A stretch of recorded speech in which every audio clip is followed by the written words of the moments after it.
All right, this is my dad, Brad, and my mom, Melanie, and we're going to be talking about the social dilemma.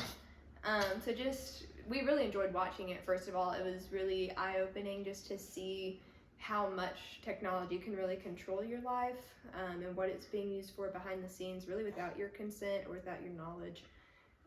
So, just kind of diving into that, I know you said the AI part kind of stuck out to you. Yes, the AI, excuse me. Yes, the well, I guess personal perspective on AI.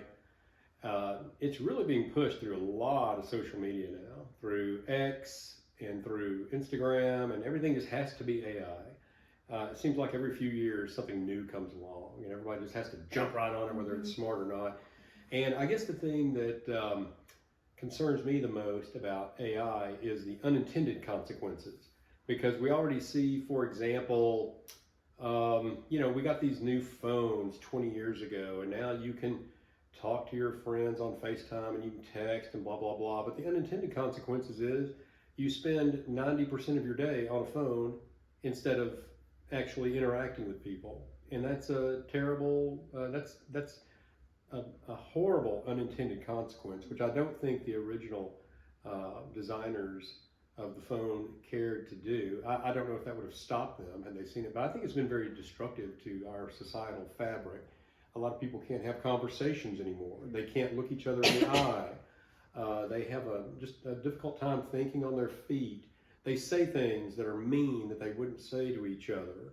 And so all of these things come together, just I guess, to say that I'm concerned about the unintended consequences that AI may cause in the future. Will it open up a dam accidentally? Will it start to shut down a nuclear power plant accidentally? Will it shut down the air traffic control system for a couple of minutes? So that's my main thing. It's just the unintended consequence. Yeah, I think something that really stuck out to me in the social dilemma was how AI is used from the marketing perspective to target certain products big to time. consumers. And it's really kind of scary. I know we've even talked about in class and just as a family, we've talked about how you can say something verbally and then it shows up in your Instagram feed. And it's just like, wow, like, are people listening? What's being tracked? They know how long I'm spending on, this certain post in my feed, and if I'm scrolling past it or clicking on it, and just how that's being used to target people.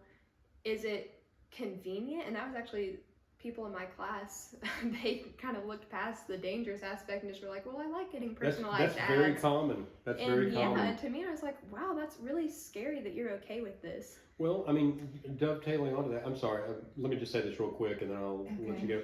So you're talking about how people in your class don't mind it. Well, you know what? None of us mind it because we all click, do you accept these terms and conditions? And you just say yes. Nobody, I've never met anyone that's read that. And that term and conditions, believe me, buried in there is stuff that you would never agree to. But it's in paragraph 3C on page 108. You're never going to see it. But anyway, that's another thing. I'm sorry, Melanie, please. Well, I think another detriment to social media is the fact that you are less productive in actually getting up and doing things that need to be taken care of, because you can sit down on your phone and you'll be like strolling around, and before you know it 2 hours have passed. Well, during that 2 hours you may have need to have done laundry or cleaned the kitchen or whatever it is. I feel like it really causes a lot of wasted time.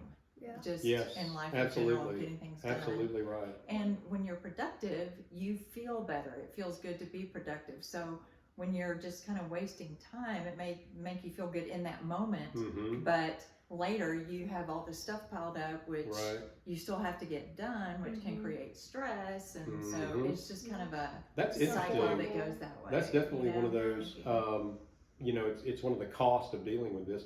And I know myself that when FaceTime first got out, I jumped all over it. And I couldn't believe within probably 6 weeks, I was spending, just like you said, hours a day on this. And finally, I told myself, what am I doing? At that time, I was staying at home half a day with the kids when they were little, and you were at home half a day.